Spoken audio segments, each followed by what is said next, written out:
छात्रों की बातों को मानते हुए यहाँ पे बीजेपी सरकार ने धर्मेंद्र प्रधान का इस्तीफा ले लिया है। छात्रों के जो ये 27 दिन का प्रोटेस्ट था, जो 27 दिन से वो भूखे बैठे हुए थे, उसकी यहाँ पे जीत हुई है। ये प्रोटेस्ट सफल हुआ है और धर्मेंद्र प्रधान का इस्तीफा ले लिया गया है। साथ ही धर्मेंद्र प्रधान जो यहाँ पे एजुकेशन मिनिस्टर थे, उन्होंने ट्वीट भी किया है कि हम यहाँ पे ये छात्रों के लिए कर रहे हैं और छात्र यहाँ पे भटकाए गए हैं, इसकी वजह से यहाँ पे ये इस्तीफा दिया जा रहा है। उन्होंने बहुत सी चीज़ें यहाँ पे कही हैं और जो नए एजुकेशन मिनिस्टर बनाए गए हैं वो बनाए गए हैं आरएसएस के पुराने कार्यकर्ता प्रहलाद जोशी, जो इससे पहले 2 मंत्रालय संभाल रहे थे, जिसमें कोयला और खान मंत्रालय था।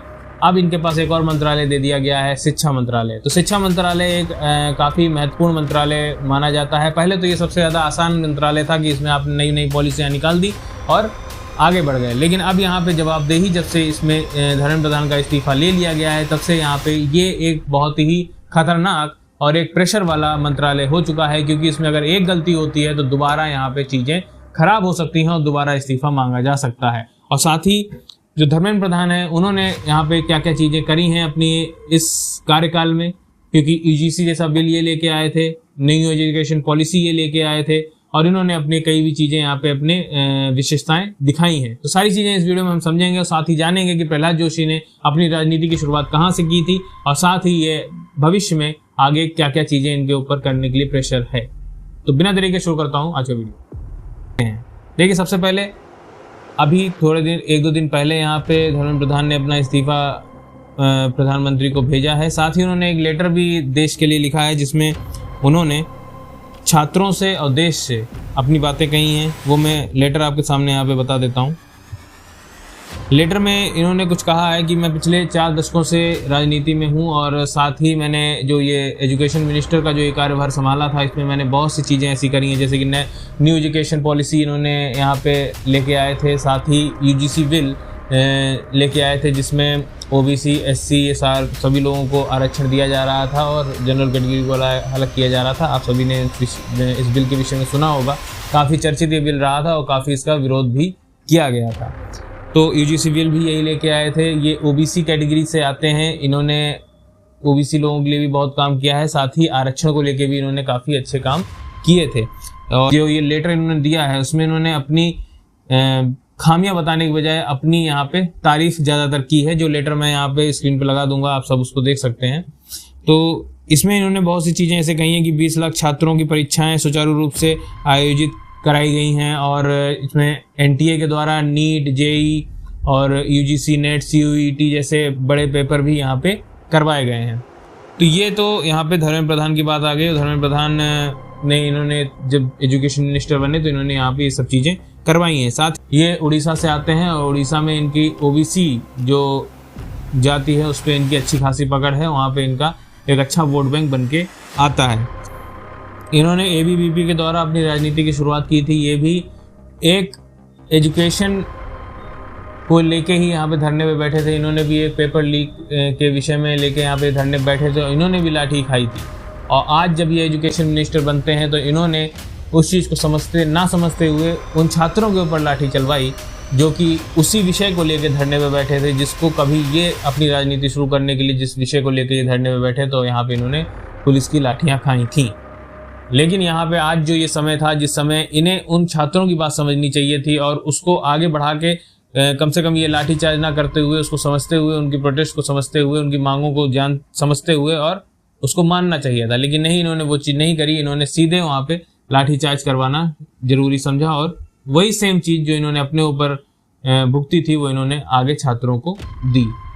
लेकिन अब यहाँ पे बात आती है कि आखिर इतना सब होने के बाद इन्होंने अपना इस्तीफा क्यों दिया। तो इन्होंने अपने इस्तीफे पे और अपने ट्वीट में साफ साफ लिखा है कि मेरा देश का युवा या मेरा देश का जो छात्र है वो इस समय जो गद्दी पे बैठे जो राजनीतिक पार्टियां हैं उनके बहकावे में आ गया है, जिनके चक्कर में मेरे जो छात्र हैं वो अपनी पढ़ाई से दिमाग ना हटा के ये राजनीति में लगाएं। इससे अच्छा है कि मैं अपना इस्तीफा दे देता हूं, जिससे कि वो अपनी पढ़ाई में ध्यान लगा सकें और अपने आप को और अपने देश को आगे बढ़ा सकें। उनका यहाँ पे ये कहना है कि मैं ये जो इस्तीफा है वो अपने छात्रों के हित के लिए दे रहा हूँ, जिससे कि जो छात्र हैं यहाँ पे परेशान हो रहे हैं और जो लोगों के बहलाने में, लोगों के बहकाने में आ चुके हैं और यहाँ पे ये धरना प्रदर्शन कर रहे हैं, परेशान हो रहे हैं। अगर मेरे इस्तीफा देने से वो छात्र अपने पढ़ाई के ऊपर ध्यान देते हैं तो मेरा इस्तीफा दे देना ही सही रहेगा। ये इन्होंने अपने ट्वीट में लिखा है। बहुत अच्छी बात है। यहाँ पे जो प्रधानमंत्री मोदी हैं उन्होंने भी इंस्टाग्राम पे आके अपनी अकाउंटेबिलिटी ली और साथ ही ये भी कहा कि जो एजुकेशन है उसको अच्छे से बनाया जाएगा, अच्छी चीज़ें इसमें लाई जाएंगी। साथ ही जो फास्ट ट्रैक कोर्ट है उसका भी यहाँ पे बताया गया कि इसको भी यहाँ पे शुरू कर दिया गया है, जिससे कि जो भी दोषी हैं वो जल्द से जल्द पकड़े जाएंगे। साथ ही जो पेपर लीक के यहाँ पे जो दोषी पकड़े गए हैं वो अभी भी जेल काट रहे हैं। लगातार आप देख रहे होंगे कि जो प्रधानमंत्री मोदी हैं वो इंस्टाग्राम पे एक्टिव हैं और लगातार उस पर अपनी जानकारी देते रहते हैं। अभी कल ही की बात है जो उन्होंने नया वीडियो यहाँ पे पोस्ट हुआ था, उन्होंने कहा है कि इस पे हम जो है एक ऐसे IT के बंदे को लेके आ रहे हैं जिन्होंने ये साइबर से लेके सारी चीज़ों में एक महारत हासिल की हुई है, जहाँ पे किसी भी तरीके के लीकेज पेपर लीक की बात जो है वो नहीं होने दी जाएगी और सरकार इसके ऊपर अच्छे और मजबूत कदम उठा रही है। तो यहाँ पे मोदी सरकार का साफ सीधा यहाँ पे एक पॉइंट ऑफ व्यू समझ में आ जाता है कि जो पेपर लीक की बात है वो यहाँ पे अब आगे नहीं की जाएगी और कोशिश यही रहेगी कि जितने अच्छे से हो सके उतने अच्छे से यहाँ पे पेपर करवाया जाए। मोदी जी कहते हैं कि छात्रों के भविष्य के साथ यहाँ पे खिलवाड़ नहीं किया जा सकता है किसी भी कीमत पे, फिर वो कोई भी हो, वो यहाँ पे उसको उसकी सजा दी जाएगी। तो अभी यहाँ पे जो कॉकरोच जनता पार्टी की एक मांग थी कि धर्मेंद्र प्रधान इस्तीफा दें और यहाँ पे उनका इस्तीफा हो चुका है। लेकिन अब बात आ जाती है कि जो धर्मेंद्र प्रधान है उन्होंने इस्तीफा दे दिया है, लेकिन अब जो यहाँ पे पंजाब में पेपर लीक की बात चल रही थी, क्या पंजाब में भी पेपर लीक पे जो एजुकेशन मिनिस्टर हैं उनका इस्तीफा मांगा जाएगा? जो ये CJP के लोग हैं उनसे जब ये सवाल किया गया, सौरभ दास से किया गया या फिर अभिजीत दीपके से जब ये सवाल किए गए, उन्होंने इस सवाल को इग्नोर मारते हुए आगे बढ़ गए। तो यहाँ पे ये इनका दोहरा चरित्र दिखा रहा है कि अगर आप यहाँ पे बीजेपी को काउंटर कर रहे हैं, बीजेपी को लेके चल रहे हैं कि हाँ ये प्रोटेस्ट हुआ एजुकेशन को लेके और धर्मेंद्र प्रधान ने अपना यहाँ पे इस्तीफा दिया, तो वही जब वहाँ पे सेम चीज़ पंजाब में जब यहाँ पे आम आदमी पार्टी की बात होती है या जब कर्नाटक में जहाँ पे कांग्रेस है वहाँ पे अगर कोई प्रोटेस्ट चल रहा है और कांग्रेस की बात होती है तो उसके लिए कोई भी यहाँ पे प्रोटेस्ट करने नहीं जाता है। और जब इसके लिए सवाल किया जाता है CJP से, क्योंकि जो कॉकरोच जनता पार्टी है जो कि बोलती है हम यूथ की पार्टी हैं, और उनसे जब सवाल किया जाता है तो वो इस सवाल को इग्नोर करके नज़रअंदाज करके निकल जाते हैं।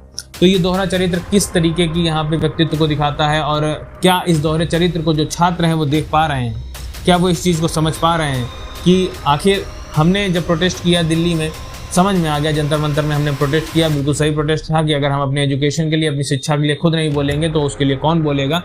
बहुत सही प्रदर्शन था और धर्मेंद्र प्रधान का इस्तीफा होना चाहिए था, वो हो गया। अब बात आती है कि आम आदमी पार्टी की जो सरकार पंजाब में है वहाँ पे जो ये पेपर लीक हुआ, जिस दिन यहाँ पे बच्चों के ऊपर लाठीचार्ज हो रहा था उस दिन वहाँ पे पेपर लगातार लीक हो रहा था, वो वहाँ पे नकल करवा के पेपर किया जा रहा था। आखिर उसके ऊपर एजुकेशन मिनिस्टर का यहाँ पे क्या रोल रहता है, वो इसकी अकाउंटेबिलिटी कब लेते हैं और वो इस्तीफा कब देते हैं और इसके लिए उनसे इस्तीफे की मांग कब CJP वाले कर रहे हैं जाके?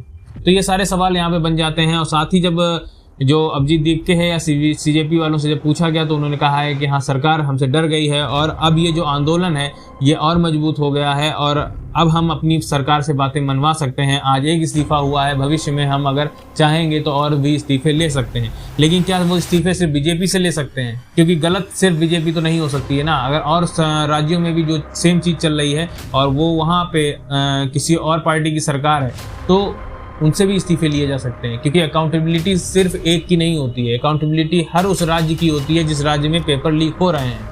तो यहाँ पे जो CJP वाले हैं वो अपना जो रोल है वो क्लियर नहीं कर रहे हैं कि वो बीजेपी विरोधी हैं या फिर जो चीज़ें गलत हैं उनका विरोध करते हैं। ये चीज़ें यहाँ पे क्लियर होना बहुत आवश्यक है। अब यहाँ पे लोगों का सवाल आता है कि क्या वो सरकार जो कहती थी कि हमारे सरकार में किसी के इस्तीफे नहीं होते हैं, क्या वो सरकार डर गई है? क्या वो सरकार भयभीत हो गई है कि जिसने कदम पीछे ले लिए हैं? इस पे मोदी जी ने साफ साफ कहा है कि हमारे लिए सबसे ज़्यादा इम्पोर्टेंट है छात्र, हमारे लिए सबसे ज़्यादा इम्पोर्टेंट है छात्र का भविष्य, कि हम भविष्य के साथ खिलवाड़ नहीं कर सकते हैं। तो जिसके लिए यहाँ पे हमें अगर एक कदम पीछे भी लेना पड़ेगा तो वो कदम हम पीछे लेंगे।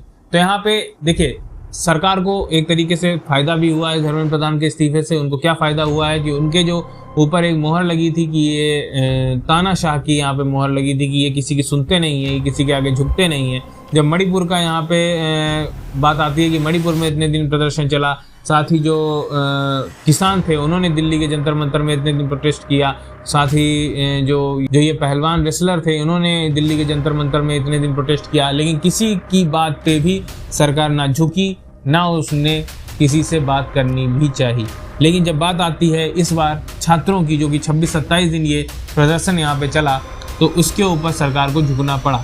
तो यहाँ पे साफ साफ मोदी जी कहते हैं कि छात्रों के भविष्य के साथ खिलवाड़ नहीं किया जा सकता है, अगर उसके लिए हमको कुछ नियम या कुछ कदम उठाने पड़ेंगे तो वो उठाए जाएंगे। इसी को देखते हुए यहाँ पे बीजेपी का यहाँ पे एक फ़ायदा यह भी हो जाता है कि भविष्य में जब भी उनको हिटलर कहा जाएगा तो कम से कम उनके पास ये कहने के लिए होगा कि हम यहाँ छात्रों की मांग को लेके यहाँ पे झुके थे, भले वो मांग सही थी गलत थी, कोई हमने इसमें ऐसा नहीं है कि अपना ईगो रख के या अपना अहंकार को सर्वोपरि रख के इसको आगे वहाँ पे सुनी नहीं उनकी बात को, लेकिन हमने यहाँ पे छात्रों की बात सुनी और अगर हमें वहाँ पे धर्मेंद्र प्रधान का इस्तीफा लेना था तो धर्मेंद्र प्रधान का इस्तीफा लिया गया। अब नए एजुकेशन मिनिस्टर बनाए गए हैं वो बनाए गए हैं प्रहलाद वेंकटेश जोशी। ये कर्नाटक से आते हैं। अगर इनके विषय में हम बात करेंगे तो ये नए एजुकेशन मिनिस्टर बनाए गए हैं, कर्नाटक से आते हैं और ये आरएसएस का एक बहुत ही पुराना चेहरा रहे हैं। तो ये जो प्रहलाद वेंकटेश जोशी हैं ये कर्नाटक से आते हैं। इनके पास पहले से 2 मंत्रिमंडल रहते हैं, जिसमें एक कोयला मंत्रालय रहता है, दूसरा खान मंत्रालय रहता है। कोयला मंत्रालय जो पीयूष गोयल देखते थे, उनके बाद यहाँ पे प्रहलाद जोशी ने उसको संभाला, और जो खान मंत्रालय है जो नरेंद्र सिंह तोमर देखते थे, उनके बाद यहाँ पे प्रहलाद जोशी ने संभाला। अब इनके पास एक और मंत्रालय आ जाता है एजुकेशन यानी शिक्षा मंत्रालय, जो कि धर्मेंद्र प्रधान देख रहे थे। उनके इस्तीफे के बाद प्रहलाद जोशी इसको अब संभालेंगे। लेकिन बात आ जाती है कि क्या ये इनको स्वतंत्र प्रभाव से दे दिया जाएगा या फिर इसमें किसी और मंत्री को भी डाला जाएगा जिससे कि चीज़ें व्यवस्थित चल सकें, या फिर सिर्फ यहाँ पे प्रहलाद जोशी को ही ये पूरी स्वतंत्र प्रभाव से दे दिया जाएगा और यही इसको हैंडल करने वाले हैं। अब यहाँ पे जिस तरीके से आपने देखे भी होंगे कि जो यहाँ पे नारे लग रहे थे इस प्रोटेस्ट में कि हमको आरएसएस मुर्दाबाद, ब्राह्मणवाद मुर्दाबाद, इस तरीके के यहाँ पे नारे लगाए जा रहे थे। तो यहाँ पे जो नया एजुकेशन मिनिस्टर निकल के आए हैं ये आरएसएस के सबसे पुराना चेहरा यहाँ पे निकल के आते हैं, और सबसे पुराना और सबसे कर्मठ चेहरा यहाँ पे बताया जाता है कि जो प्रहलाद जोशी हैं वो हैं, और साथ ही आरएसएस के चेहरे के साथ ये एक ब्राह्मण भी है। तो यहाँ पे जो बीजेपी गवर्नमेंट है उन्होंने एक तीर से 2 निशाने किए हैं। इन्होंने सीजेपी की मांग को मानते हुए धर्मेंद्र प्रधान को हटा दिया है, और यहाँ पे वो एक ऐसा कैंडिडेट, एक ऐसा एजुकेशन मिनिस्टर लाए हैं जो विपरीत, जो यहाँ पे उनके नारे लग रहे थे प्रोटेस्ट में, जो कि एजुकेशन से बिल्कुल विपरीत नारे थे कि यहाँ पे अगर आप बात एजुकेशन की करने आए हैं तो एजुकेशन से रिलेटेड नारे होने चाहिए थे, लेकिन नहीं, यहाँ पे बात हो रहा था आरएसएस मुर्दाबाद, ब्राह्मणवाद मुर्दाबाद, जिसका कोई लेना देना था नहीं यहाँ से। लेकिन नहीं, यहाँ पे राजनीति खेली जा रही थी, ना कि एजुकेशन को लेके छात्र का प्रोटेस्ट था। यहाँ पे खेली जा रही थी राजनीति, तो उसी का मुंहतोड़ जवाब यहाँ पे बीजेपी ने दिया है।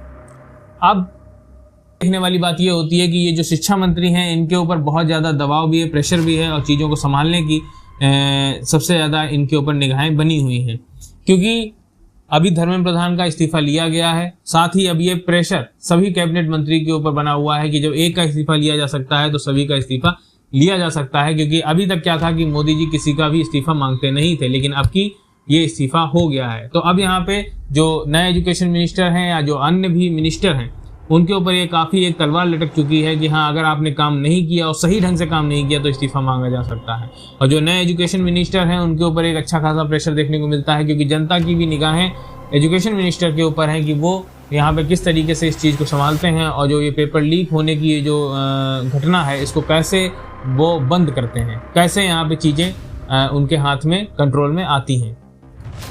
तो ये सारी चीज़ें यहाँ पे देखने वाली रहेंगी।